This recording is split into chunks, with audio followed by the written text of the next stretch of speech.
Et aujourd'hui, par la grâce de Dieu, nous allons continuer ces voyages que nous avions commencé avec le Saint-Esprit.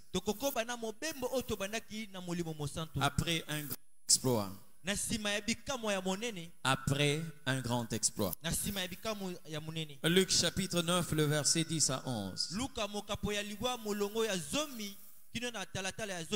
Luc chapitre 9, le verset 10 jusqu'au verset 11. Nous lisons la parole de Dieu. Les apôtres étant de retour, racontèrent à Jésus tout ce qu'ils avaient fait. Il le prit avec lui et se retira à l'écart, du côté d'une ville appelée Bethsaïda. Quelqu'un dit Amen. Verset 11. Les foules ayant su les suivirent. Jésus les accueillit et leur parlait du royaume des dieux. Il guérit aussi ceux qui avaient besoin d'être guéris. Amen. Amen. Que le Seigneur nous bénisse. Bien-aimé, j'ai commencé à parler par la grâce de Dieu de ce que nous devons normalement vivre après un grand exploit. Cet enseignement est une continuité pour ceux-là qui ont connu le début de cet enseignement. Je n'ai pas le temps de revenir sur certains points que nous avions déjà évoqué lors de notre premier exposé. Mais nous avons vu ici comment les apôtres ont pu réaliser un grand exploit avec le Seigneur. Et la Bible est en train de nous parler sur leur retour. Lorsqu'ils sont partis, ils devaient rentrer. Bien aimés dans le Seigneur, vous savez, lorsque Jésus vous envoie, il ne faut pas que la mission qu'il vous a confiée domine la relation que vous avez avec lui. Je ne peux pas aujourd'hui privilégier ma position de pasteur par rapport à la relation qui doit me lier à Dieu. Je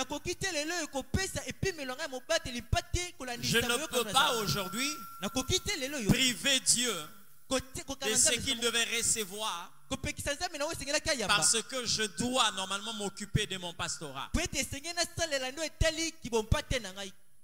Écoutez-moi très bien. Lorsque le Seigneur vous envoie, je le répète encore, ne soyez pas beaucoup plus préoccupés par la mission par rapport à celui qui vous envoie. Parce que la force de la mission ne vient pas de votre compréhension de la mission, mais vient de la personne qui vous a mandaté. Aujourd'hui, il y a des personnes qui sont plus envoyées plus que qui devaient normalement être dans leur relation avec le Christ. Vous savez quoi? Nous avons besoin non seulement de connaître celui qui nous a envoyés, mais nous avons le devoir de garder celui qui doit marcher avec nous. Parce qu'il y a beaucoup de personnes qui ont eu seulement à entendre la parole de Dieu qui les envoie, mais ils n'ont pas pu garder les dieux qui devaient normalement marcher ensemble avec eux.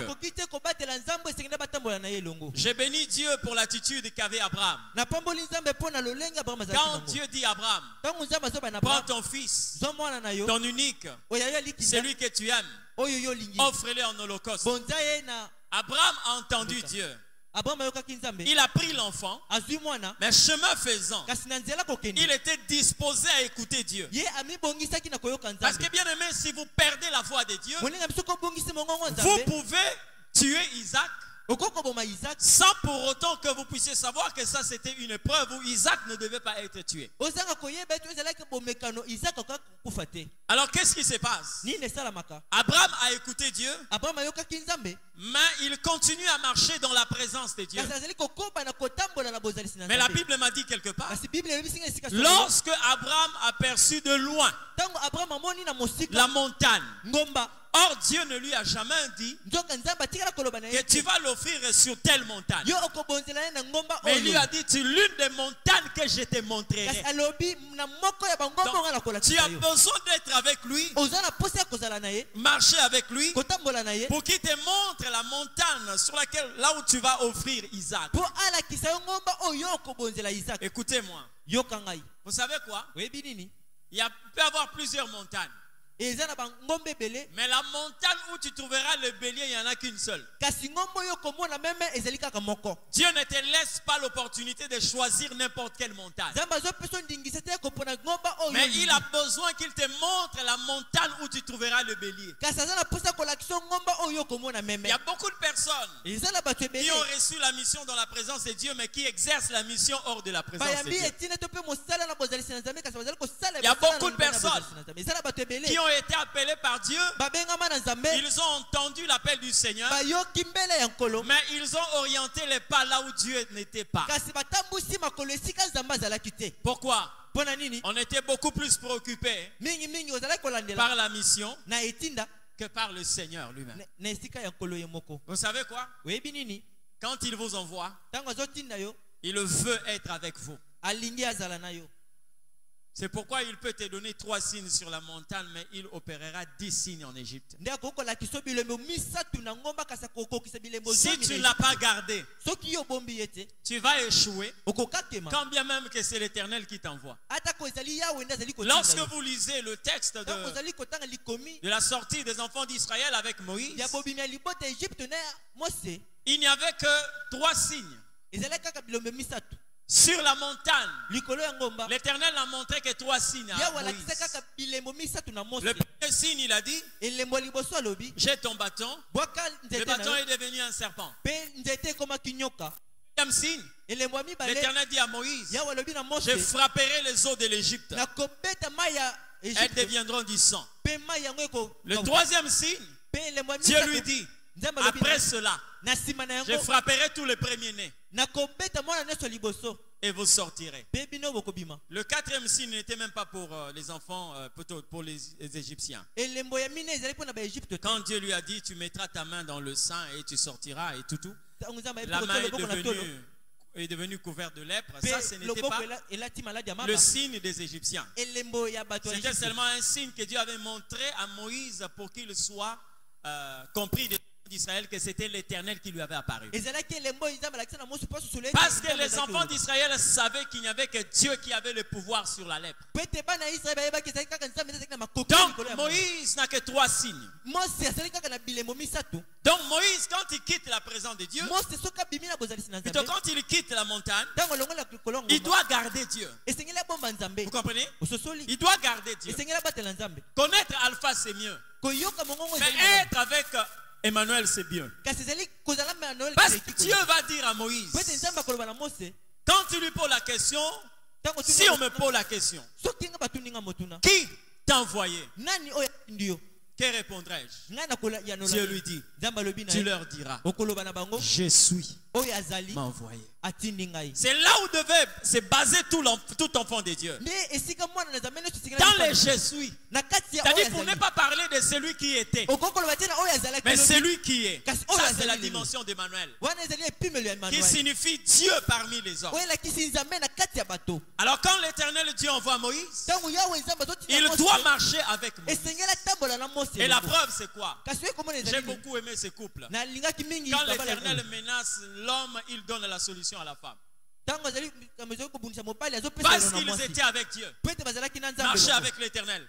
Quand il menace le mari, il se révèle à la femme. La femme pose un acte qui épargne la vie de son mari. Dieu marche avec Moïse. Quand Moïse arrive en Égypte, dans sa tête, il sait qu'il n'y a que 3 signes. Il n'y a que 3 signes. Il a jeté le bâton. Le bâton est devenu un serpent. Moïse dit 3 moins 1. Pharaon accepte de céder, mais à un certain moment, il endurcit son cœur. Moïse va frapper les eaux du Nil. Ça devient du sang. 3 moins 2. Il ne reste qu'un seul signe. Moïse pouvait dire aux enfants d'Israël, c'est fini, le temps est fini, nous sommes en train de partir. Mais quand les eaux sont purifiées, Pharaon encore endurcit son cœur. Alors c'est en ce net moment, quand Moïse va dans la présence, j'aimerais donner un conseil à quelqu'un. N'est pas un carnet là où tu vas noter ce que l'Éternel t'a dit qu'il fera. Parce que tu peux laisser Dieu et continuer à te promener avec le carnet. Mais il est mieux que tu laisses le carnet que tu sois avec l'Éternel. Parce que quand il a commencé une chose, on appelle ça les indices de révélation. Dieu ne peut pas donner à quelqu'un le début et la fin d'une histoire. Jamais. Dieu ne travaille jamais comme ça. Vous comprenez ce que je dis? Parce qu'aujourd'hui, pour les gens qui ne connaissent pas chez moi, si vous voulez venir chez moi, vous avez besoin que je sois avec vous. D'accord? Soit je vous prends à bord de la voiture. Nous sommes en train de partir jusqu'à arriver à la maison. Mais le jour où vous allez connaître chez moi, vous n'aurez pas besoin de moi. Vous-même, vous allez vous lever chez vous. Et vous allez commencer à prendre des itinéraires jusqu'à arriver chez moi. Dieu ne vous donnera jamais le secret du commencement et de la fin de votre vie. Parce que vous aurez le sentiment de marcher sans Dieu.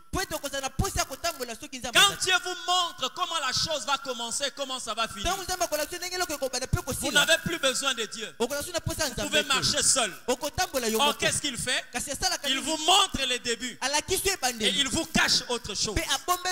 C'est pourquoi j'aimerais dire aux gens, vous qui avez besoin de dire à Dieu, Seigneur, je veux voir ta gloire. Je veux voir ta gloire. On vous a parlé seulement de la gloire qui touche vos avoirs, qui vous fait vivre dans la puissance et qui fait que tout ce que vous touchez prospère. Mais la gloire a une face cachée. On doit vous enseigner la face cachée de la gloire. Parce que la Bible dit dans le livre des Proverbes, la gloire de Dieu c'est de cacher les choses. C'est-à-dire quand vous demandez la gloire de Dieu, vous pouvez être dans la gloire de Dieu. Mais Dieu, pour manifester sa gloire, il vous cache tout. Vous comprenez ce que je dis? Les gens quelquefois qui vivent d'une manière voilée, ça peut aussi être une manifestation de la gloire de Dieu. C'est pourquoi vous allez voir, il y a quelqu'un qui n'a pas connu comment la gloire de Dieu se manifeste. Il a été dans le deuil pendant que la gloire de Dieu s'est manifestée dans sa vie. C'est Jacob. Jacob tient un habit. Un habit qui avait le sang. Mais les frères de Joseph ont dit, voici c'est ton habit. C'est l'habit de ton fils Joseph. Il a été dévoré par une bête sauvage. La personne à qui on est en train de parler, c'est celui-là quand il bâtissait un hôtel. Dieu lui apparaissait. Il parlait avec Dieu. Mais quand Jacob touche la robe, la tunique de Joseph, imbibée de sang, Dieu reste calme. Dieu ne lui a jamais dit que le sang que tu vois là, ce n'est pas le sang de ton fils. La Bible dit, Jacob a porté le deuil de son fils. Et il a fini par déclarer, c'est dans la douleur que je vais descendre dans les profondeurs de la terre. Il a accepté de porter un deuil qui va couvrir toute ton existence jusqu'à la fin de sa vie. Parce qu'il l'aimait tellement, Joseph. Qu'est-ce qui s'est passé? Jacob n'a pas cessé de bâtir les hôtels. Il bâtissait les hôtels. Dieu lui apparaissait. Il lui parlait d'autre chose. Mais il ne lui disait jamais, ton fils est en Égypte. Pourquoi? Parce qu'il était dans la gloire de Dieu. Il était dans la gloire de Dieu. La gloire de Dieu, c'est de cacher les choses. Vous comprenez ce que je dis? C'est ça en fait avec Dieu. C'est pourquoi Il y a des moments où quelquefois je me pose la question de savoir, est-ce que les gens comprennent le sens de la chrétienté? Le sens de la chrétienté. Vous qui devez être lourd, vous qui deviez peser, vous êtes tellement superficiel. Il y a des choses qui vous échappent. Nos églises sont remplies quelquefois des personnes tellement superficielles qui font de la vie chrétienne une vie de nageur. Or, la vie chrétienne doit être une vie de plongeur. Ça veut dire que dans la vie chrétienne, quand tu vois quelqu'un à la surface, c'est qu'il doit ramener ce qui est dans les profondeurs. Vous comprenez ce que je dis? C'est ça la vie avec Dieu. C'est ça la vie avec Dieu. Moïse est là. Quand il entend, et ce qui est bien avec Dieu, je vais vous révéler une chose. Vous savez, bien aimé, ce n'est pas parce que Dieu vous a donné les indices de sa révélation et que vous allez commencer à marcher sans pour autant recourir à Dieu. Comprenez ce que je dis? Oui. Faites attention. Moïse pouvait dire, maintenant que les eaux du Nil ont été frappées, demain je me leverai et j'irai vers Pharaon. Je lui dirai, l'Éternel frappera tous les premiers-nés. Or, bien aimé, la révélation est vraie, mais le temps n'est pas encore là. Vous comprenez ce que je dis? La révélation est vraie, mais le temps n'est pas encore là. Mais si Moïse ne comprend pas et qu'il vient vers Pharaon, il dit à Pharaon, ainsi parle l'Éternel Dieu, tous les premiers-nés seront frappés. Demain, quand Pharaon s'élève, il n'y a rien. Vous comprenez ce que je dis? Et Moïse va commencer à se poser la question de savoir, mais c'est Dieu qui m'avait dit ça. C'est pourquoi, lorsque vous recevez la mission de Dieu, faites le nécessaire d'avoir à côté de vous les fils d'Issachar. Ils ont l'intelligence du temps. La Bible dit, David en tant que roi, il s'est fait entourer des fils d'Issachar qui avaient l'intelligence du temps. Ils savaient ce que Israël devait faire, comment le faire et quand le faire.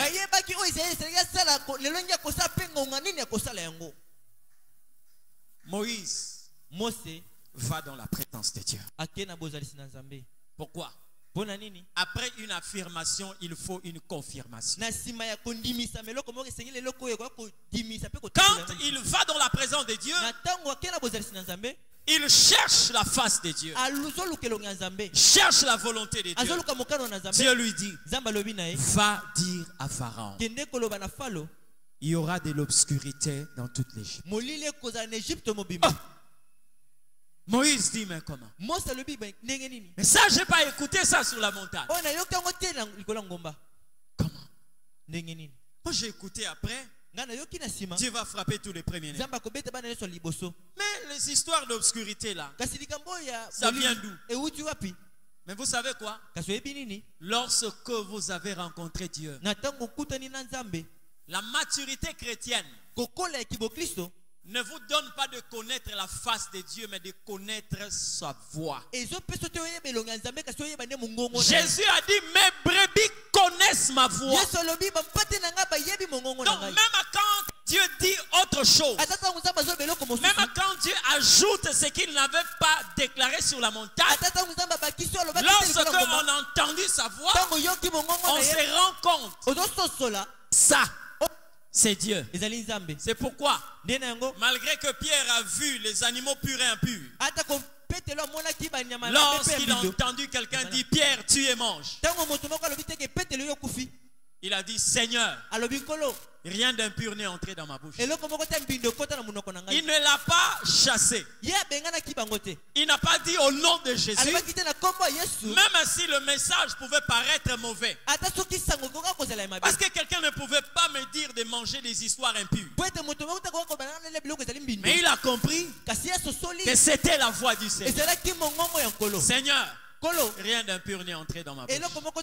Et Jésus lui dit, c'est que moi j'ai déclaré impur, toi ne le vois pas comme impur. Je vais t'ouvrir une parenthèse. Jésus n'a jamais dit à Pierre, c'est que moi j'ai déclaré pur, toi ne le déclares pas impur. Mais il lui dit, c'est que moi j'ai déclaré pur, toi ne le vois pas comme impur. Donc il t'empêche. Il t'empêche de déclarer et il t'empêche de voir ces choses comme impures. Or, quelqu'un peut être à bouche fermée, mais il est en train de voir. D'accord? Il interdit à Pierre, toi ne le vois pas comme impur. Ça veut dire quoi? La manière dont quelquefois les choses se passent dans notre vie, les choses peuvent être modifiées par la simple vision. Quand j'ai entendu Dieu me dire, celui-ci c'est mon serviteur, celle-ci c'est ma servante. Même quand je l'ai croisé sur Victoire, avec une petite jupette, le Seigneur Dieu m'interdit de le voir comme impur. Je n'ai pas encore déclaré, mais il m'interdit de la voir comme impure. C'est pourquoi vous allez voir, dans l'ancien temps, les prostituées avaient leur manière de s'habiller. C'est comme aujourd'hui parce que le démon n'est pas d'aujourd'hui. Proverbe, plutôt, Ecclésiaste dit il n'y a rien de nouveau sous le soleil.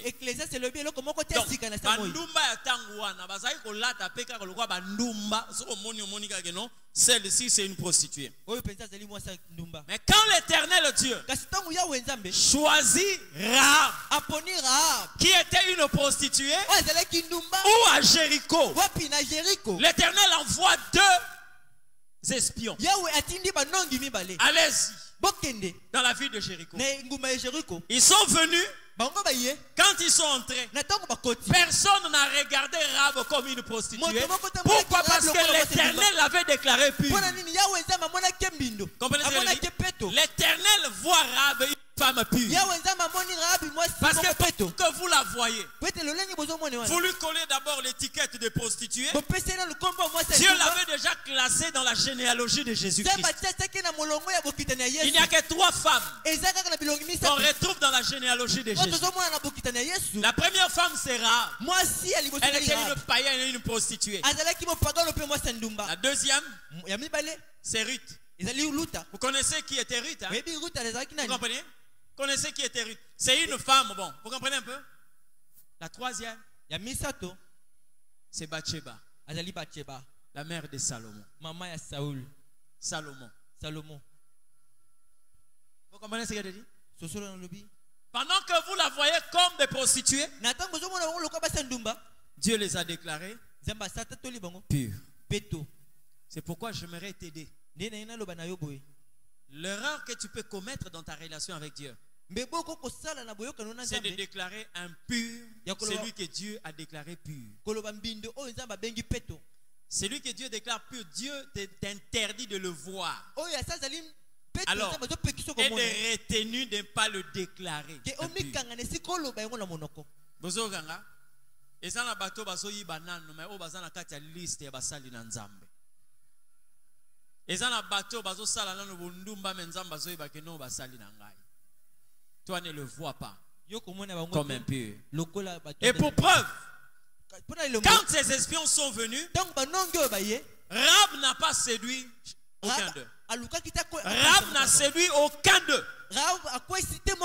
Vous comprenez? Rahab a quoi ça moko na bango te. Tango baye abombi bango. Tango baye ba kamo kutu ke asolo bana bango. C'est que l'Éternel fait au milieu de vous. Inspire de la crainte. Jurez-moi. Jurez-moi que vous n'allez pas détruire ma maison ni encore la maison de mon père.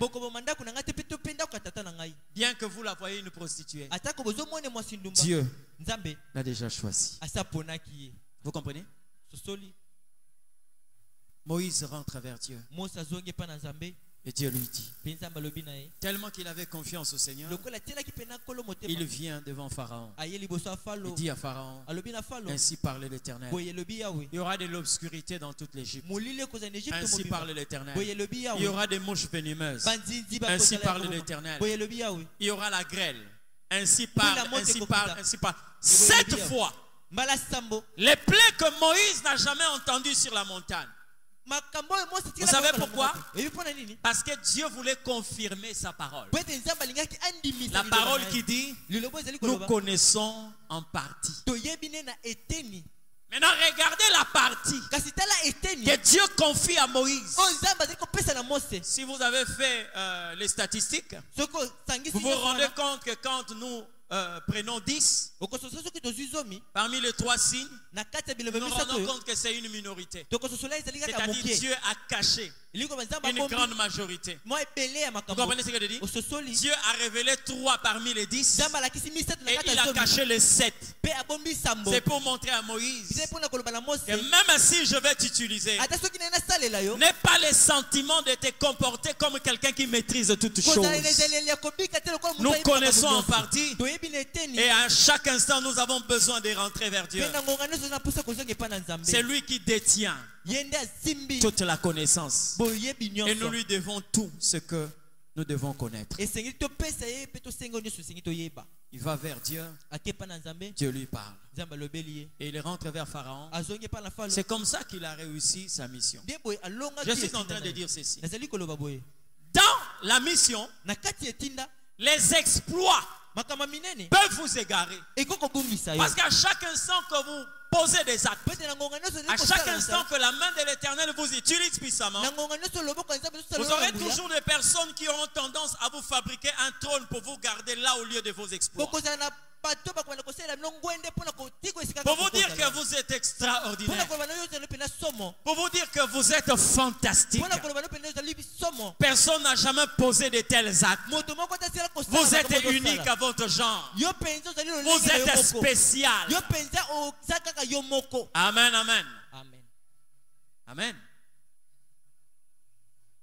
Mais vous devez savoir où tirer votre source. Rentrez vers le Christ. Vous comprenez ce que je dis? Rentrez vers le Seigneur. Et c'est comme ça que les apôtres sont rentrés vers Dieu. Et regardez ce qui va se passer. Dès qu'ils viennent, je l'ai déjà expliqué le dimanche, ils vont dire à Jésus ce qu'ils chose qu'ils ne pouvaient pas faire. Après,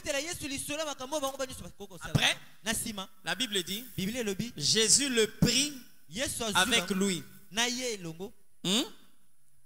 Il le conduisit dans un lieu désert. Bien-aimé, lorsque vous marchez avec Dieu, ne cherchez pas toujours des endroits qui vont vous priver de soif. Vous comprenez ce que je dis? Ne cherchez pas des endroits où vous serez privé de soif. Pourquoi Jésus va conduire ses disciples au désert? Parce que dans le désert, c'est un lieu bien aimé qui nous montre que nous avons encore besoin de beaucoup de choses. Dans le désert, c'est là où on a besoin d'être couvert. Dans le désert, c'est là où nous voulons recevoir de l'eau. Dans le désert, c'est là où nous sentons notre faiblesse. Tu peux commettre, faire des exploits avec Dieu, monter, atteindre des hauteurs avec Dieu. Mais bien aimé, pour savoir que tu vis encore, parce que vous allez en médecine, il y a des appareils qui montrent des signes vitaux. Le médecin peut prendre le stéthoscope, il met là, il entend le battement de votre cœur. Il peut mettre ici en train d'entendre la pulsation. Vous aussi, vous devez savoir normalement si vous êtes encore en train de vivre en Dieu. Vous savez comment savoir que vous êtes en train de vivre? Vous devez vous sentir faible. Alléluia. Vous savez, il y a des moments, quelquefois, la faiblesse s'exprime en nous. C'est pour nous montrer seulement que nous avons besoin encore de sa force. Il y a des moments, quelquefois, on se pose des questions. Mais pourquoi j'ai pu faire ça? Parce que l'Éternel te fait voir. Tu n'es pas encore arrivé. Tu dois encore monter. Tu dois encore chercher. C'est ça le désert. L'Éternel, quand il nous amène au désert, c'est là où nous nous rendons compte que là-bas le général n'existe pas. Le désert ne respecte pas les galons. C'est là où le puissant se rend compte qu'il n'est que faible. C'est là où celui qui se sent tellement élevé se rend compte qu'il n'est que poussière. C'est pourquoi, après des exploits, il permet que des situations nous arrivent pour que nous puissions nous rendre compte que nous ne sommes que des humains. Nous ne sommes que des hommes faibles. Vous savez quoi? Un homme fort, c'est celui qui reconnaît ses faiblesses. Vous comprenez? Un homme fort, c'est celui qui reconnaît ses faiblesses. Mais quand il reconnaît ses faiblesses, il doit aussi connaître le chemin où il doit normalement puiser la force de ses faiblesses. Comprenez ce que je dis? C'est ça la force de l'existence. Il compte disciples dans le désert. Là, ils se sont rendus compte qu'on a besoin d'une protection. On a besoin d'être protégé. Frères, sœurs, même si vous pouvez avoir des escortes, des brigades de protection, vous allez vous rendre compte quelque part que vous avez encore besoin de sa protection. Alléluia. C'est pourquoi David est en train de dire, ce n'est pas le cavalier qui protège le roi, mais celui qui demeure sous l'abri du Très-Haut repose à l'ombre du Tout-Puissant. Alléluia. C'est dans le désert que nous sentons que nous avons encore besoin de la protection. Vous savez, il y a des moments quelquefois dans la marche chrétienne, vous pouvez croire que vous êtes arrivé. Amen. J'ai toujours donné mon exemple. Quand j'étais encore sous les toits parentaux,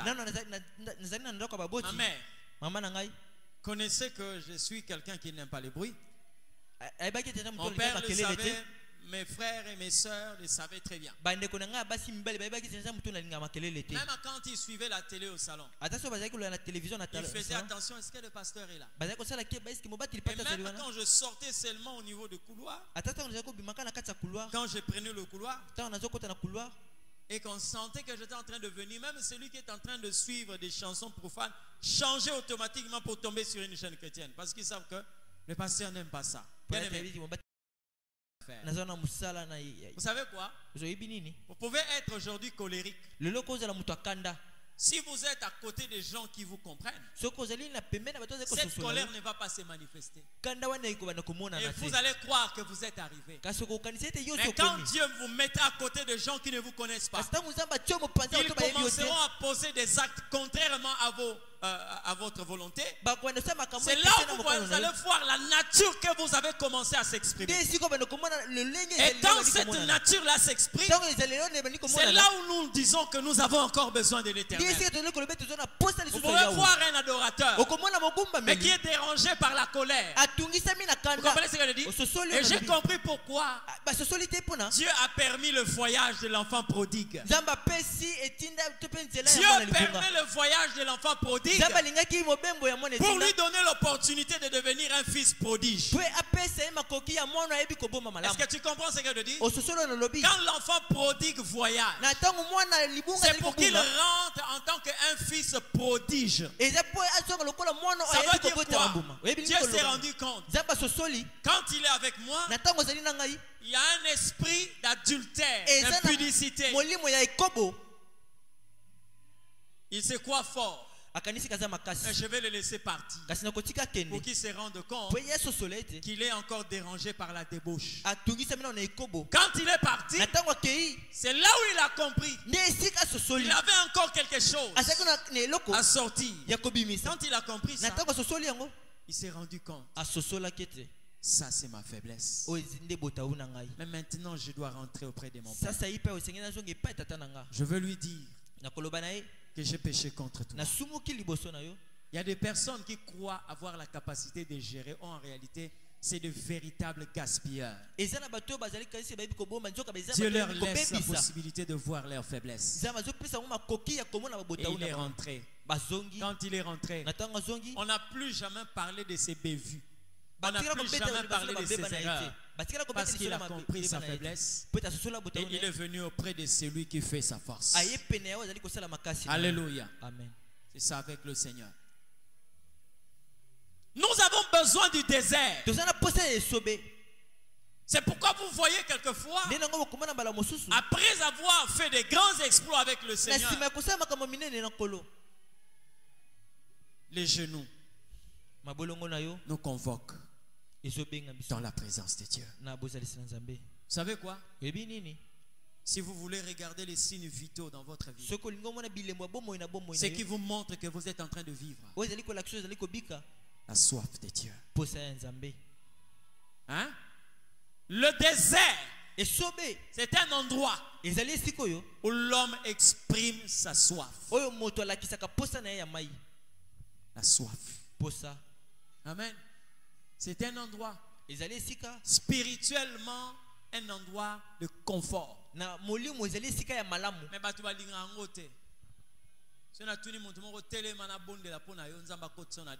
je crois que personne ne va se lever. Mais si je dis à quelqu'un, je veux prier pour toi pour que Dieu te fasse entrer dans ton Canaan, dans le pays de la promesse, dans la réalisation de tes promesses, tout le monde va se lever. Tout le monde va venir sceller la parole de Dieu. Mais vous oubliez. Quand vous êtes dans Canaan, bien aimé, quelquefois il est difficile d'expérimenter certaines choses. Alléluia. Dans le désert, c'est là où nous voyons la puissance de Dieu se manifester. Dans le désert, on n'a pas besoin d'une facture pour payer l'électricité. Parce que la nuit, il y a une colonne de feu. Vous comprenez ce que je dis? Dans le désert, on n'a pas besoin de jeûner pour voir la colonne de nuée. Dieu est présent. Vous le voyez. Vous voyez le mouvement de la nuée. Dans le désert. Dans le désert, lorsque vous prenez l'eau, le soleil viendra faire sortir cette eau-là. Ça veut dire quoi? Lorsque nous allons vers Dieu, parce qu'il y a des personnes qui disent au Seigneur, donne-moi ta puissance. Frère, si tu es ici, tu demandes à Dieu ta puissance. Ma soeur, tu es là. Tu demandes à Dieu son onction. Qu'est-ce que tu feras avec l'onction de Dieu? Qu'est-ce que tu vas faire avec la puissance de Dieu? Parce que le Seigneur est en train de parler. L'Esprit du Seigneur l'Éternel est sur moi. Il m'a oint pour proclamer la bonne nouvelle, guérir les malades, ouvrir les yeux des aveugles. C'est-à-dire que quand la puissance de Dieu entre dans une personne, l'objectif c'est de sortir. Lorsqu'on prend l'eau dans le désert, la prochaine étape, c'est la transpiration. Vous comprenez ce que je dis?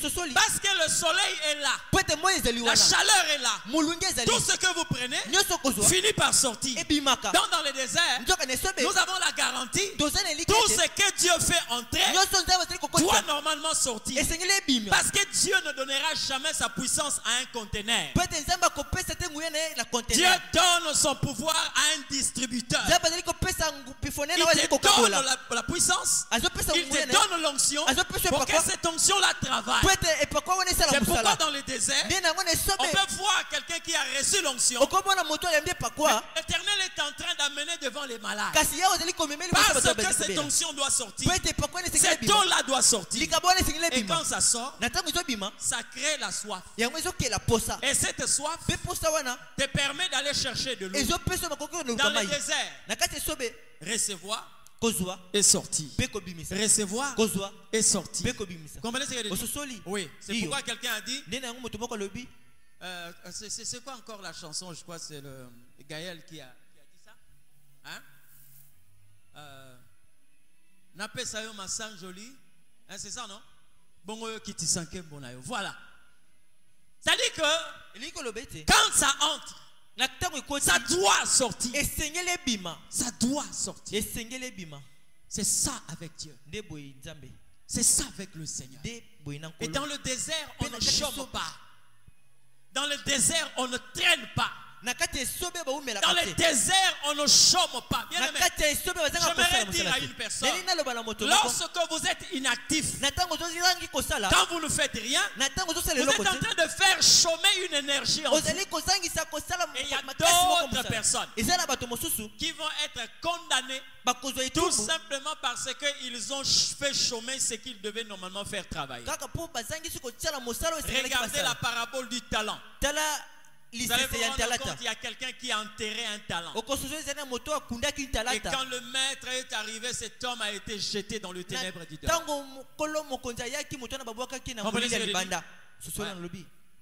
J'ai vu dans la Bible, il y a des choses qui viennent de Dieu, qui cherchent des problèmes.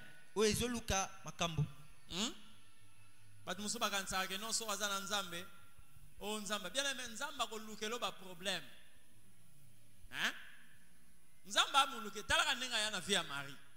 Une femme qui est connue dans le quartier comme une femme vierge. Moi so e ba yebi dans le quartier lokola moi so zeli. Na quartier ba yebi que non ba yeko bala été. Mais Nzamba yebi sié ozozoazem. Hein?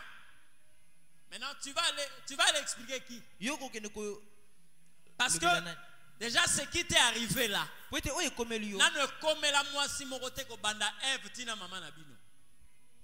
vas expliquer aux gens en disant quoi? Hein? Vous comprenez ce que je dis? Et quand Jésus vient, quand le Saint-Esprit vient déposer Jésus dans le ventre de Marie, la chose la plus simple qu'il pouvait faire, c'est de dire voilà, hein? Responsable, hein? Après si moi si j'aime et là les bosso il y a pété qui tramité ma famille et ça les mais nzamba yeko tika Yesu na libunga Maria pesa imbongo les te atiki ndengo. Vous comprenez? Ça dit il apporte dans votre vie des problèmes. Pourquoi Dieu peut amener des problèmes dans votre vie? C'est tout simplement parce qu'il sait que tu feras recours à lui pour être une solution. Tu vas faire recours à l'Éternel dans le désert. C'est là où nous découvrons Dieu. Bien aimé dans le Seigneur, écoutez-moi. Il y a beaucoup de personnes aujourd'hui qui peuvent posséder des grâces de guérison. Mais quelquefois ça n'opère pas parce que moindre maladie on fait recours à la pharmacie de la maison. On sait qu'il y a des produits, il y a l'aspergique, il y a les antitoussifs, il y a tout ce que nous pouvons avoir. La fièvre, moindre maladie, un anti-analgésique.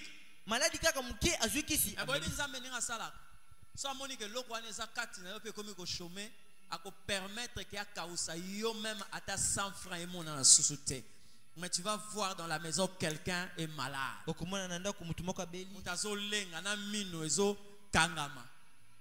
C'est là où quelquefois les gens comprennent.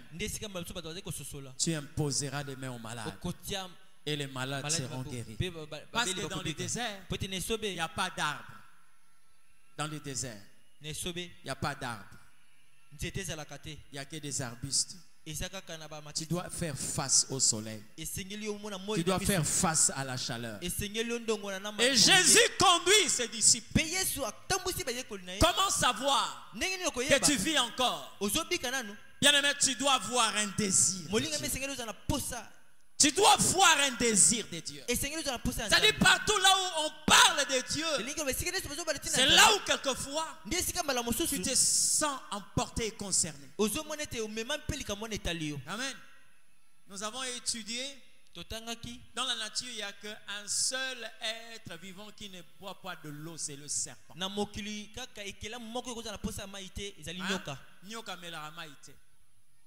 Il prend jamais de l'eau. Maintenant dans ta vie, lorsque tu te rends compte que tu n'as plus la soif de Dieu. Hein? Quand on désire Dieu. Écoutez ce que le psalmiste est en train de dire. Comme une biche soupire près des eaux paisibles. Mon âme soupire après toi, l'Éternel. Quand tu te rends compte que tu n'as plus besoin de Dieu. Mais tu sais pourquoi nos églises aujourd'hui, nous avons une chrétienté de forme. Parce que les gens sont dépourvus de la soif de Dieu.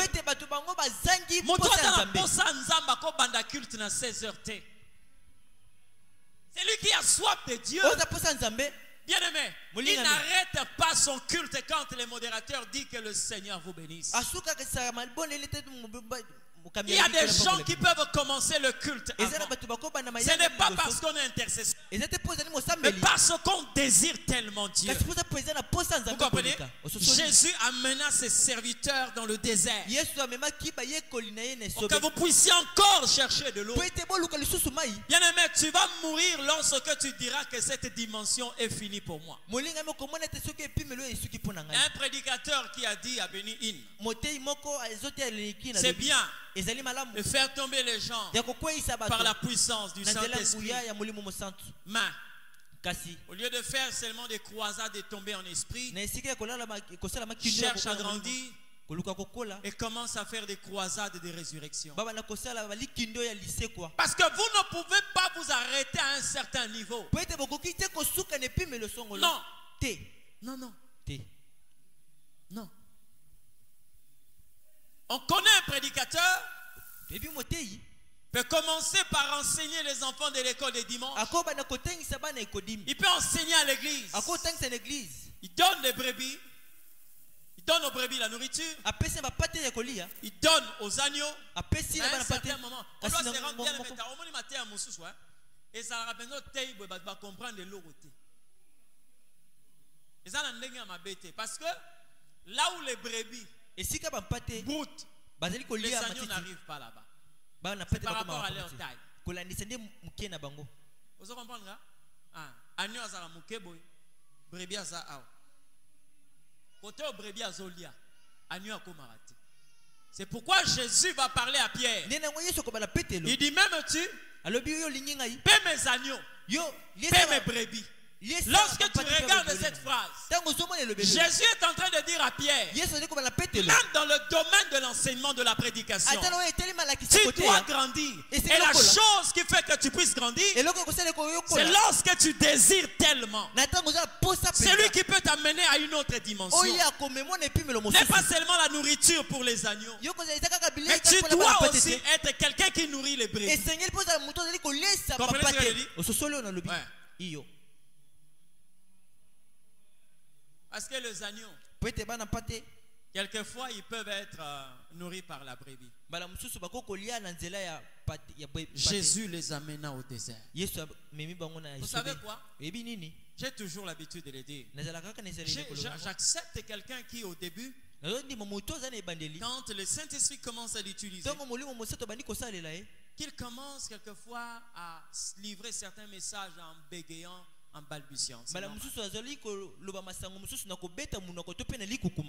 qu'il parle en langue à un certain moment, il fait sortir 3 mots. Il parle en langue à un certain moment. Donc, vous devez attendre quelquefois 5 minutes pour entendre seulement parce que quand il parle en langue,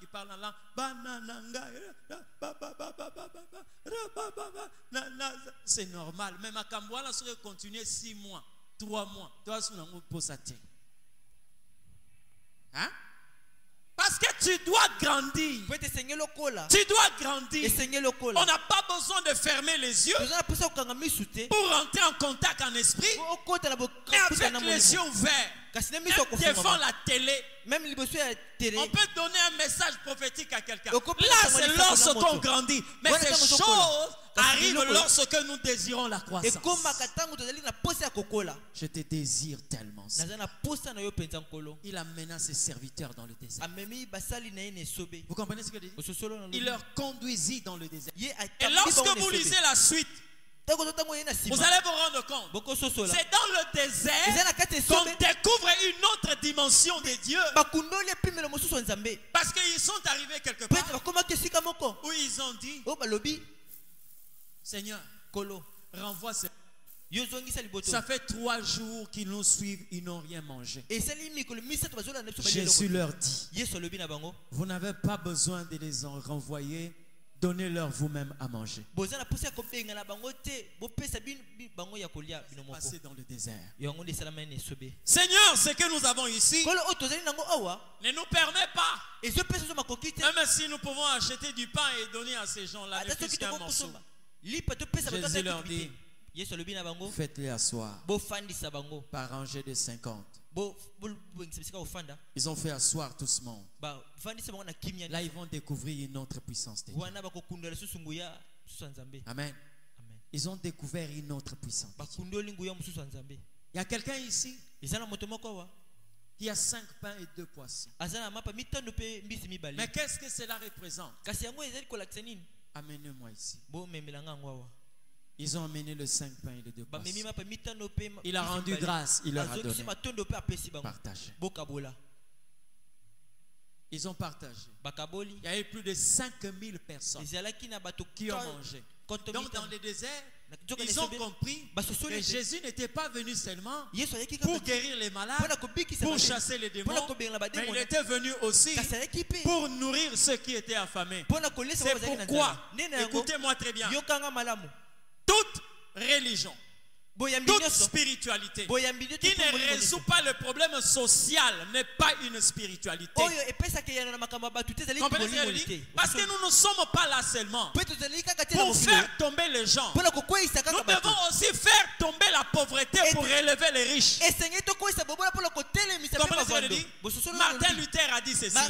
Lorsque l'église n'est pas capable de résoudre des problèmes sociaux, cette église ne doit pas tenir debout. On n'est pas là seulement pour former des anges. Nous avons cette énergie de résoudre aussi des problèmes au niveau social. Vous comprenez ce que je dis? C'est ça aussi la mission de l'église. C'est pour voir parmi les prophètes qui ont accompli de grandes merveilles dans la Bible. Des gens comme Élisée, ils ont nourri des gens. Ils ont donné à manger aux gens. Vous comprenez? Ces miracles-là, nous en avons besoin. Nous en avons besoin. Mais désire Dieu. J'aimerais rompre quelque chose en toi. Cette nature de te satisfaire. Cette façon de dire que je suis déjà arrivé. Tu es arrivé par rapport à qui? Parce que ton problème, lorsque tu vois celui qui est en train de tomber dans la rue parce qu'il a pris, je ne sais pas, la boisson enivrante, il a pris, je ne sais pas, du whisky, et tu te compares à lui en disant que non, bon, voilà, moi je suis déjà arrivé. Lorsque tu montes, ne regarde pas les gens qui sont sous toi. Parce qu'ils ont tendance à t'attirer vers le bas. Mais quand tu montes, regarde les gens qui sont au-dessus de toi. Ils vont te pousser à monter encore plus. C'est-à-dire que tu dois désirer une autre dimension.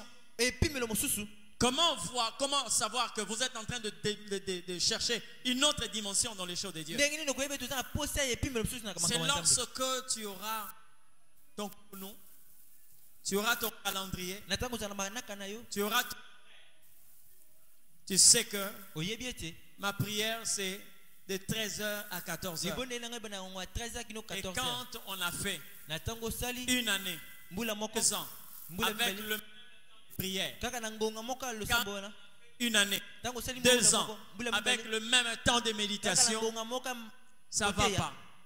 Quand on veut grandir, on cherche toujours à augmenter le temps d'intimité, le temps de sa consécration. Parce qu'en médecine, on dit ceci, celui qui se développe, on le reconnaît par le changement.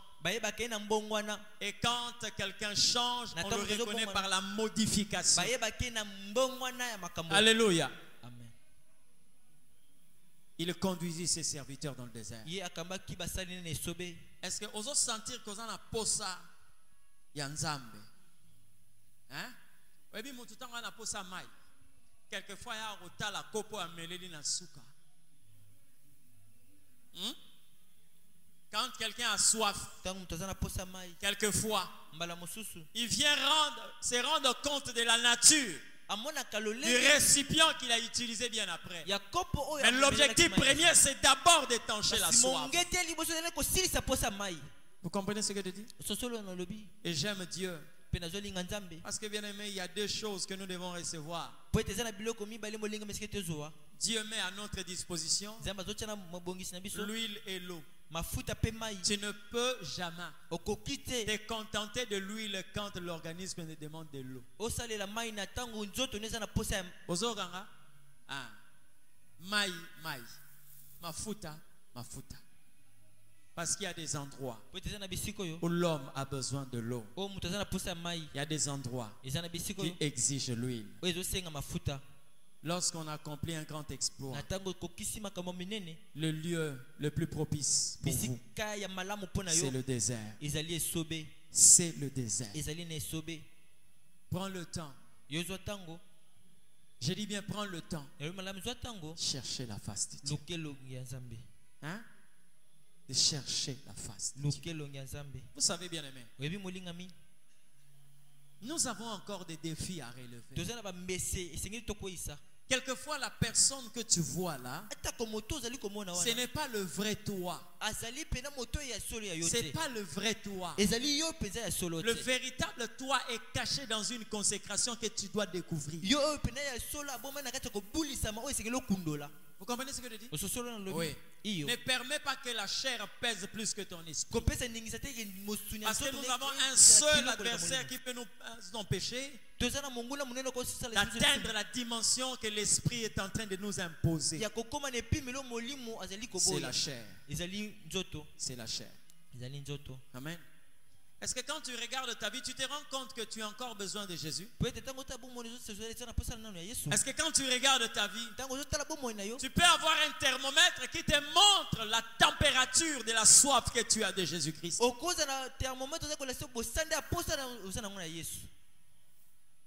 Alléluia. Amen.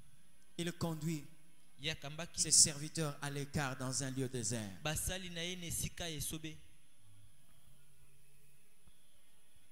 Nous avons besoin de gens qui désirent Dieu. Je vais vous livrer un secret. Dieu n'a pas d'onction à gaspiller. Vous comprenez ce que je dis? Dieu n'a pas d'onction à gaspiller. Dieu n'a pas de dimension aussi à gaspiller. Il a des dimensions qu'il veut vous faire mériter. Dans sa justice, il nous donne ce que nous lui demandons.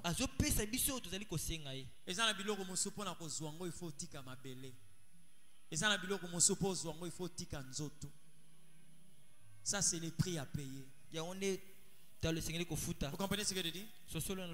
J'ai vu dans la marche chrétienne, beaucoup de personnes ont eu à embrasser ce que nous appelons la corruption spirituelle.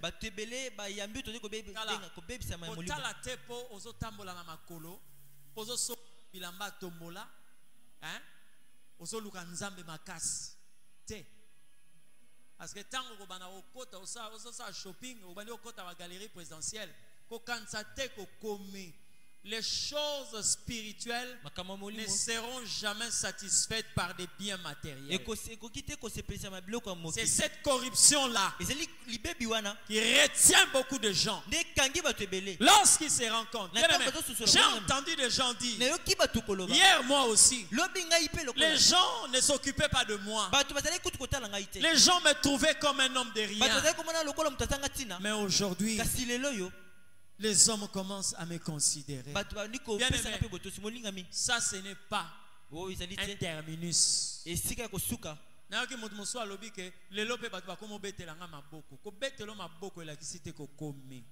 Ça peut être une corruption spirituelle pour que tu n'avances plus. Tu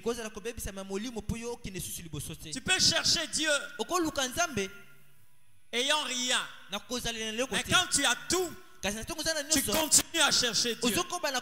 Parce que, bien aimé, il n'y a rien. Je dis bien, il n'y a rien qui peut arrêter celui qui a la pensée de rencontrer Dieu lui-même.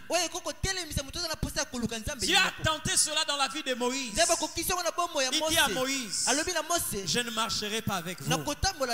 Je vous donnerai un ange. Il vous conduira jusque dans le pays de la promesse.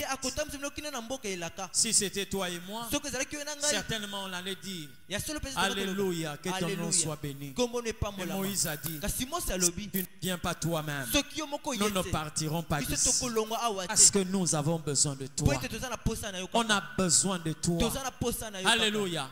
Le pays de la promesse peut te donner un lieu sépulcral. Là où on peut t'enterrer. Et la présence de Dieu va montrer aux hommes que réellement tu n'es pas quelqu'un qui est sorti de la terre. Tu es sorti de Dieu. Et en Dieu tu vas rentrer. Comprenez ce que je dis? Oui. Désire Dieu. Et là, tu peux avoir le thermomètre pour savoir que tu ne désires plus Dieu. C'est pourquoi, une fois j'ai dit, si tu pries avec un adorateur, le vrai, il faut faire attention. Hein? Moi, je suis ici, en pharmacie, ne pas mettre à la portée des enfants. Hein? Et pourtant c'est un médicament. Mais pourquoi on interdit qu'on ne mette pas ça à la portée des enfants? Parce qu'ils peuvent se faire du mal. Ils peuvent se faire du mal en prenant ces produits-là. Pas tel que ce produit a été indiqué. Mais il y a aussi des prières. Hein? Où on a écrit ne pas mettre à la portée des enfants. C'est-à-dire des enfants dans la foi. Et je l'ai dit, quand un vrai adorateur prie, il faut que ne scandaliser. Un vrai adorateur peut dire à Dieu des choses qui vont te scandaliser. Un véritable adorateur peut dire à Dieu, est-ce que tu sais que je ne t'aime pas? Quand tu entends ça, tu vas être scandalisé. Vous comprenez ce que je dis? Tel que moi je peux dire au Seigneur, est-ce que tu sais que je t'aime pas? Mais quand tu vas entendre ça, tu vas être scandalisé. Mais ça c'est quelle prière? Oui. Parce que ça arrive dans la vie de tout le monde. Ou quelquefois vous sentez que vous n'avez plus cet amour de Dieu. Vous ne ressentez plus la flamme que vous étiez en train de ressentir. Vous sentez que bolingo yozalaki nango na nzambe eza soute. Qui a déjà senti ça? Non, je pose la question. Qui a déjà senti ça? Maintenant, un véritable adorateur n'attend pas que Dieu vienne lui dire c'est que j'ai contre toi, c'est que tu as abandonné ton premier amour. Un véritable adorateur n'entend pas Dieu. Est-ce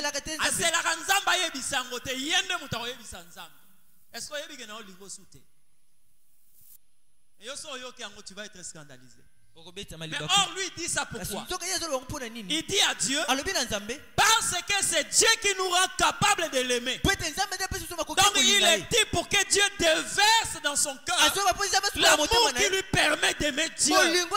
C'est pourquoi la Bible est en train de dire l'amour de Dieu est déversé dans nos cœurs par le Saint-Esprit. Vous comprenez ce que je dis?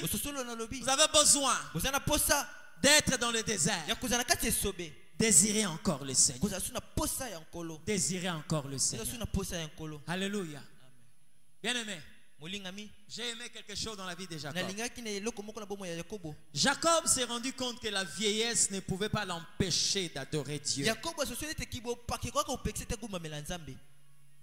Quand il atteint la vieillesse, avec tout ce que les hommes peuvent connaître comme les caprices de la vieillesse, il appela ses enfants. La Bible dit, il réunit toutes ses forces. Il s'appuya sur son bâton et il adora l'Éternel Dieu. Hein? Il s'appuya sur son bâton et il adorait l'Éternel Dieu. Et vous savez ce qui s'est passé après? Hein?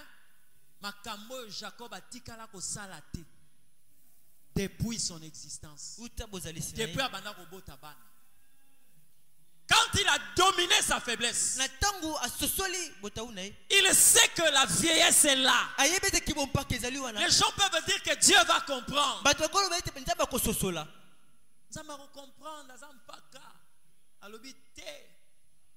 Il réunit toutes ses forces. Il n'a pas réuni toutes ses forces pour commencer à compter l'héritage qu'il avait. Et il a réuni toutes ses forces pour adorer Dieu. C'est-à-dire en lui, il avait le désir d'adorer El Shaddai. Mais il s'est rendu compte que la vieillesse était en train de lui empêcher de le faire. Il n'a fait qu'une seule chose. Vous comprenez? Il n'a fait qu'une seule chose. C'est pourquoi à cette dimension-là, moi je préfère Jacob que Samson. Parce que Samson a demandé à Dieu, redonne-moi la force pour que je tire vengeance. Mais Jacob a dit à Dieu, donne-moi de la force pour que je t'adore. Vous comprenez ce que je dis? Donc je préfère Jacob que Samson. Il a réuni toutes ses forces. Il adora l'Éternel. Et quand il adorait l'Éternel, la Bible dit, il a commencé à poser des actes. Bien aimé, des actes tellement prophétiques. Il appelle ses enfants. Ruben, il commence à prophétiser. Il commence à parler à Ruben. Siméon, il commence à parler. Il est allé encore plus loin. Quand il appelait Joseph, il dit à Joseph, amène tes enfants. Ce ne sont pas tes enfants, mais ce sont mes enfants. Je le compterai comme les descendants d'Israël. Pendant qu'il ne voyait presque pas avec la vieillesse, Joseph, connaissant la loi, il prit Manassé, qui était l'aîné. Il le prit dans sa main droite, plutôt dans sa main gauche, parce qu'il savait qu'il était en train d'approcher ses enfants là devant son père. Lui qui connaissait la loi, il prit Ephraïm. Il mit Ephraïm dans sa main droite. Il prit Manassé dans sa main gauche. Il approcha Jacob. Dans sa pensée, il sait que Jacob, en face de Joseph, il va poser la main droite sur Manassé, qui était le premier enfant, et la main gauche sur Ephraïm, qui est le second. Mais la Bible dit, Jacob croisa ses bras. Il prit la main droite. Il le posa sur Ephraïm. Il prit la main gauche. Il le posa sur Manassé. Bien aimé, écoutez-moi très bien. Nous sommes là en face de deux personnes qui doivent accomplir les desseins de l'Éternel. Nous avons en face de nous Jacob, qui est le père, et nous avons en face de nous Joseph, qui est le fils. Ça veut dire quoi? Nous avons père et fils. Mais là il y a l'héritage. Or lorsque nous regardons, Jésus a dit ceci: c'est que le père a accompli, c'est ce que moi j'accomplis. Donc quand vous regardez, vous vous rendez compte, là où est la main de Joseph, c'est là où sera la main droite de Jacob. Donc vous ne pouvez pas recevoir de Dieu ce qui est contraire à son fils. Parce que la Bible dit, c'est que le père accomplit, aussi je l'accomplis. Il ne comprenait pas ça. Il ne comprenait pas. C'est dit, père, pourquoi est-ce que tu le fais? C'est de cette façon. Et le père est en train de lui dire, je sais ce que je fais. Je sais ce que je fais. Il garda la prière croisée. Parce que là il est en train de parler des choses tellement prophétiques. Il s'est appuyé. Il adorait l'Éternel. J'ai déjà parlé de cette histoire ici. Et vous savez très bien que dans la langue prophétique, Israël en priant avec, en faisant ces gestes-là avec ses deux enfants, il est en train de représenter plusieurs mystères. Quand Jésus est venu, il a aussi prié comme ça sur Ephraïm et Manassé. En l'annonçant, écoutez-moi très bien. Israël, vous voyez ici Manassé et Ephraïm. Vous avez Israël comme nation. Et vous avez Israël comme nation spirituelle. La nation Israël physique est représentée par Manassé. Nom qui signifie oublier. Et Israël spirituel est représenté par Ephraïm dont le nom signifie multiplier. Qu'est-ce qui est en train de se passer? Manassé est né le premier. Mais Ephraïm vient en deuxième lieu. Quand Jésus vient, il est en train de dire ceci. Les premiers seront le dernier. Et si les premiers seront les derniers, ça veut dire que les derniers seront le premier. Ça, c'est la vérité qui révèle la prière de Jacob. Quand vous regardez ce qui est en train de se passer, Israël en tant que nation physique, Dieu a mis sa main droite. Il a retiré sa main droite d'Israël et il a posé sur l'église. Pourquoi? Parce que la naissance physique est contraire à la naissance spirituelle. Lorsque vous lisez la Bible, j'aimerais que vous puissiez me suivre très bien. Parce que nous avons interdire you. Quelquefois, ils ont un peu partout. Nzambe atala la nation parce que Israël est Bouakaï. Vous comprenez ce que je dis? Non. Les plans de nation pour Dieu remonte de temps anciens. Lorsque Dieu parle à Abraham, dit Abraham, sors de ta maison, regarde en haut. Il a regardé et Dieu lui dit, telle sera ta postérité. Quand l'Éternel Dieu répète cette promesse à Abraham, il dit à Abraham, ta sera comme les étoiles des cieux et comme le sable qui est au bord de la mer. Or, le sable qui est au bord de la mer représente Israël physique. C'est pourquoi vous allez voir, le jour où Dieu parle à Jacob, il n'a pas cité les étoiles. Il lui a dit seulement, tes descendants seront comme le sable qui est au bord de la mer. Parce que nous, avec Israël, nous ne nous rencontrons pas à Jacob. Non. Nous nous rencontrons en Israël, en Abraham. C'est pourquoi le Seigneur Dieu a fait cette différence quand il parle de Jésus, fils de David, fils d'Abraham. D'accord? Généalogie de Jésus, fils de David et fils d'Abraham. Nous nous rencontrons avec Israël. C'est à Abraham. Mais lorsque vous regardez la manière dont Dieu parle, il révèle Abraham qui est ton premier fils. Les étoiles des cieux. Après viendront le sable qui est au bord de la mer. Vous comprenez ce que je dis? Oui. D'abord les étoiles des cieux et le sable qui est au bord de la mer. Vous savez pourquoi? Parce que la race des étoiles, je dis bien, la race des étoiles, c'est ce qui révèle la nature de Christ.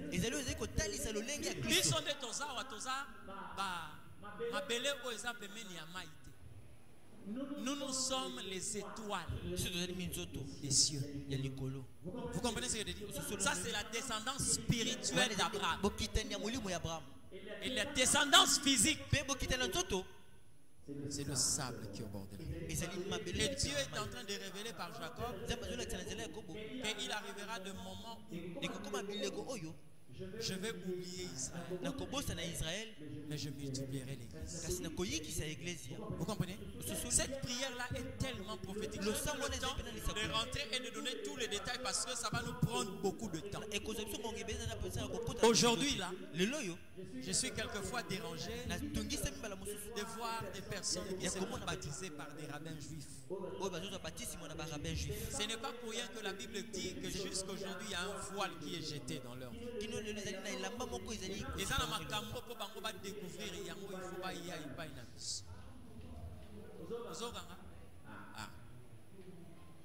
Ils ont des choses pour qu'ils comprennent cela. Ils doivent venir à l'église. Ce n'est pas Israël, mais à l'église.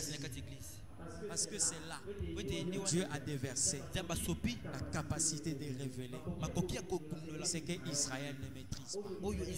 C'est pourquoi vous allez voir, même lui-même Jacob, quand il a reçu cette révélation, il a dit ceci: j'ai vu une échelle qui s'appuyait dans les cieux, qui touchait le cieux, l'extrémité s'appuyait sur terre. Les anges de Dieu montaient et descendaient. Il s'est arrêté. Mais dites-moi un peu, qu'est-ce qu'il y avait de précieux que les anges peuvent venir chercher sur terre? Qu'est-ce qu'il y avait de précieux sur la terre? Et ils ne savaient pas que sur terre, les anges ne venaient pas chercher quoi que ce soit. Le jour où Jésus est venu, il va révéler maintenant à ses disciples pourquoi les anges quittaient la terre. Pourquoi? Sur qui s'appuyait cette échelle? Vous verrez désormais les anges de Dieu monter et descendre sur le Fils de l'homme. Vous comprenez? Sur le Fils de l'homme. Donc cette échelle-là, je dis bien cette échelle, écoutez-moi très bien. Cher Oyesuki, na côté à Bandi. Ce qui est le bon eza awa. C'est-à-dire que sika oyo eza na mabele pe moto oya kotala ka le bon na awa. Ayi na simbi awa. Bien aimé. L'échelle là, oyo ezoko toucher trône ya Nzambe. Vous devez très bien chercher parce que ça doit s'appuyer quelque part. Si vous faites la trigonométrie ou encore les mathématiques, on va vous dire que dans le parcours, les extrémités, l'extrémité. Quand vous avez l'Éternel à l'extrémité, regardez l'autre extrémité, vous allez vous rendre compte qu'il y a autre chose. Parce que le parcours, si on a le voie limité, on a dit ben, et ça parcours n'angai. C'est quoi? Ce qui point au ngana longwe awa, na point au bisika ngana gokoma, na parcours wana, so que kuta nzambe na coin, na suka, y baraka, azalaki na les bandits. Tu ne peux pas tracer un parcours où tu vois l'Éternel sommet de l'échelle sans pour autant que tu le trouves au début de l'échelle. Parce que la Bible dit il est l'alpha et oméga. Il est le commencement et la fin. Mais le commencement là, Jacob n'a pas vu ça. Le sommet s'appuyer au ciel et l'autre bout sur la terre. Et quand Jésus est venu, il leur a révélé et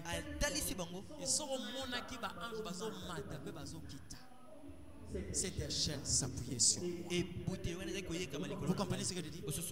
Donc lorsque nous sommes en train de chercher Dieu, lorsque nous sommes en train de creuser pour découvrir ce qui est en Dieu, nous devons faire excessive attention. Amen. Nous devons faire excessive attention. J'ai béni l'attitude de plusieurs qui nous ont précédés. Aujourd'hui, même si le développement de la technologie est en train de nous donner des avantages, mais bien aimé, la spiritualité demeure la même.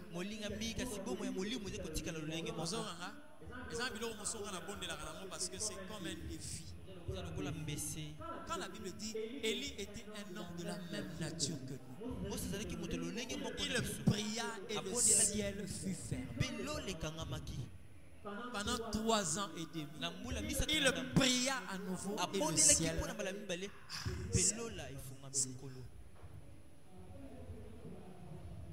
Il aura passé dans Rosala, dans Bonzambe.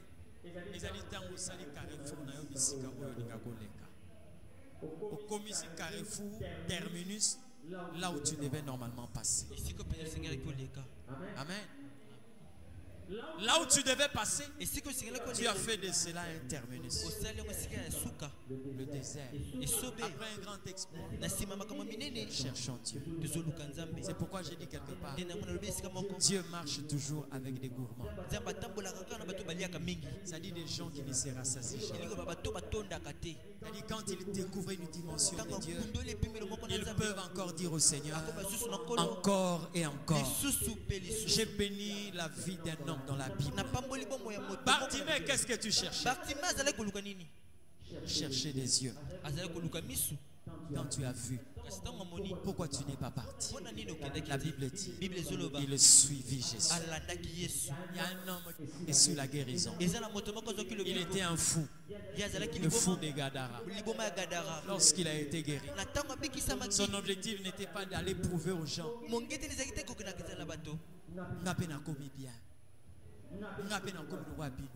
Il dit au Seigneur, je veux venir avec toi.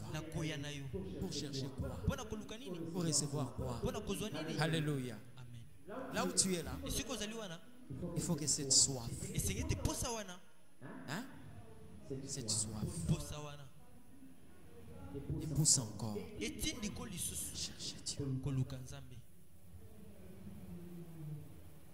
Chercher Dieu. Chercher Dieu.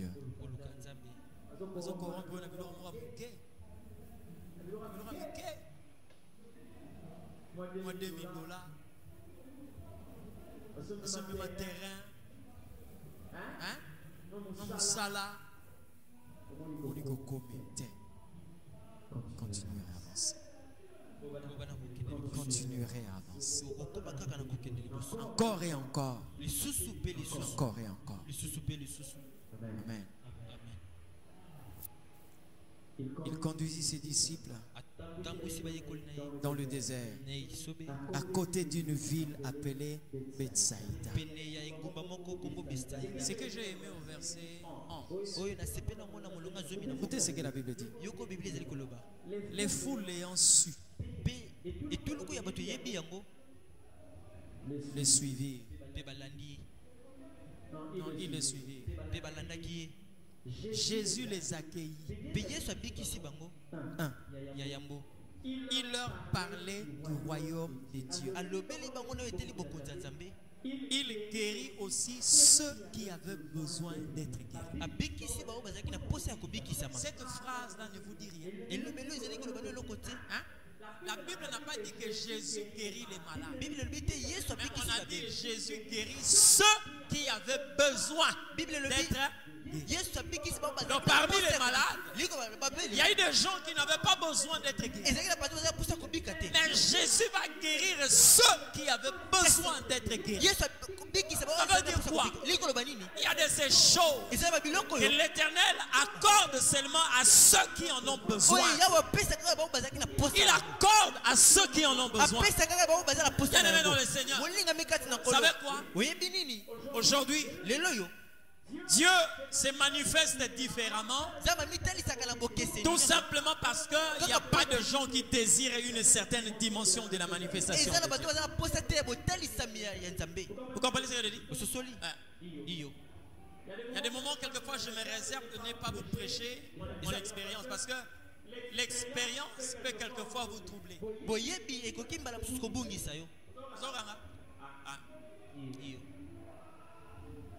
expériences peuvent vous troubler parce qu'il y a des choses que Dieu peut faire à telle ou telle autre personne. Ça peut être une particularité. Bien aimé, quand vous cherchez Dieu, il finit par se révéler. Il guérit ceux qui avaient besoin d'être. Est-ce que vous avez un besoin quand vous vous approchez de Dieu? Parce que Dieu veut répondre à un besoin. Jésus lui-même a dit, au temps d'Élie, il y avait plusieurs veuves. Même Dieu envoya Élie auprès de la veuve de Sarepta. Amen. Est-ce que vous savez que vous avez besoin d'une certaine dimension?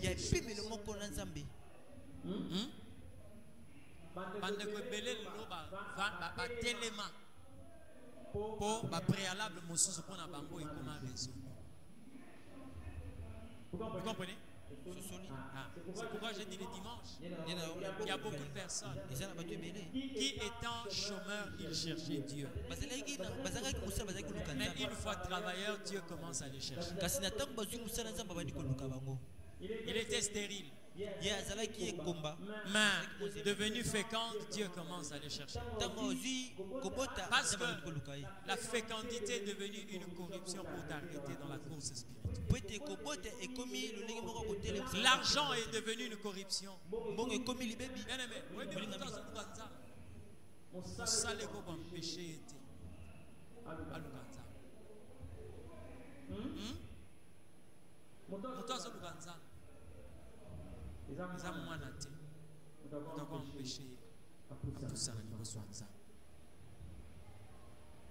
Lorsque vous allez grandir dans les choses de Dieu, vous allez vous rendre compte. J'ai vu des étudiants s'inquiéter. Une fois, j'ai vu ma fille prendre le cahier de son ami. Je lui ai posé la question, tu n'étais pas à l'école? Il dit non. Le cours là, je n'avais pas pris. Pourquoi? Il avait mal aux yeux. Donc, elle a demandé le cahier pour qu'elle ne puisse pas manquer ses cours. C'est bien. J'ai vu des étudiants faire des distances pour aller prendre des notes parce qu'on a raté un cours. Vous savez, quand un chrétien manque un rendez-vous avec Dieu, hein? Les la plus grave la vie. Parce que la Bible dit ceci. Une journée dans la présence de Dieu. Hein? C'est comme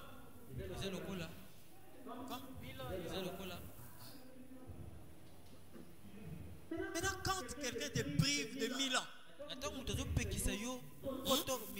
1000 ans, vous voyez seulement non, voilà la raison qui a poussé Daniel à ne pas accepter la proposition de ses détracteurs. Quand ils ont dit, dans l'espace de 3 mois, que chaque habitant de ce royaume prie seulement le roi et non un autre Dieu. 30 jours. Ça pouvait se faire comprendre. Si Daniel a vécu plus de 90 ans, seulement 30 jours on t'empêche, selon une loi de ce royaume, ne prie pas un autre Dieu. Daniel a calculé 30 jours, ça fait 30 000 ans. Il a dit non.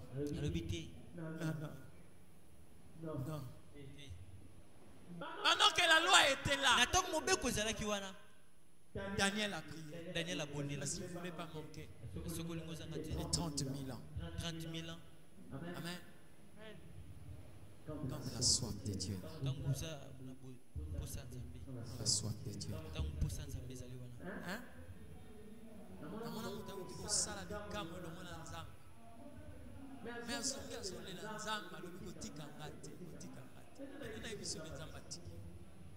Qui t'a dit que Dieu t'a abandonné? Parce qu'on sait les dangers des auteurs. Quand on est là, on a besoin d'être soutenu. Bien aimé.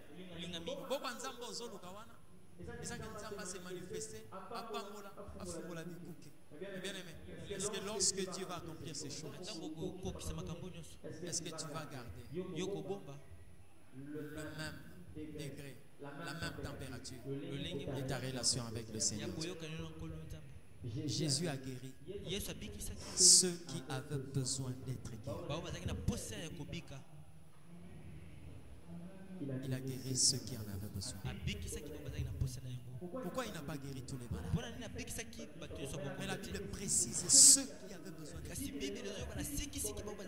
Ce qui est étonnant, c'est de voir des gens qui viennent à l'église sans avoir un besoin quelconque. Le besoin dont je parle ici, ce n'est pas un besoin naturel. Parce que bien aimé, mbongo zoluka, les gens na bateau bazana.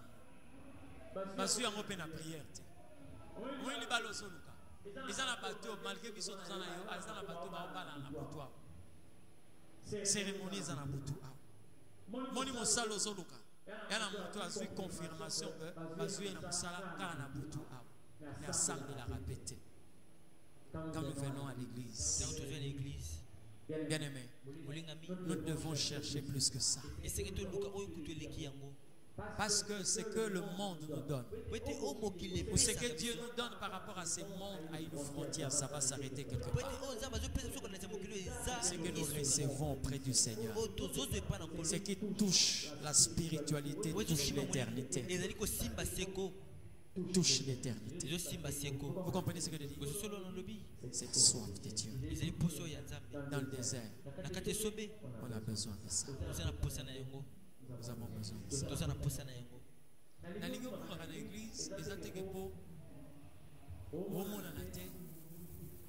on a une retraite pour 2 semaines.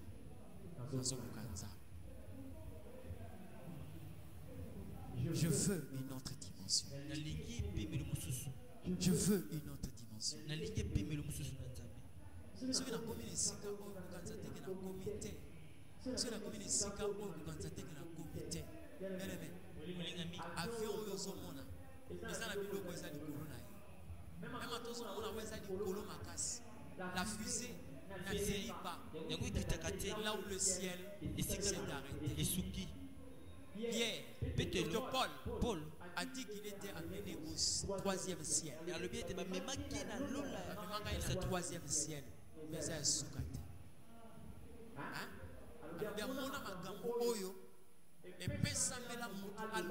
Donc, Paul a koufana makambo ya monarawa.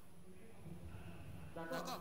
Mais cette phrase-là, les chrétiens qui entendent ça, est-ce qu'on cherche aussi à voir ce que Paul a vu que Dieu ne lui a pas demandé de parler? Est-ce que nous cherchons à voir ce que Paul a vu que Dieu ne lui a pas permis de dire aux hommes? Ce qui n'est pas révélé, Dieu ne vous pêche pas. Il excite seulement votre désir de vouloir connaître ces choses. Est-ce que quelqu'un comprend ce que je dis? Ce soir, je vais prier avec toi. J'aimerais seulement remuer quelque chose en toi. Cette soif que tu avais de Dieu. Ce désir que tu avais de Dieu.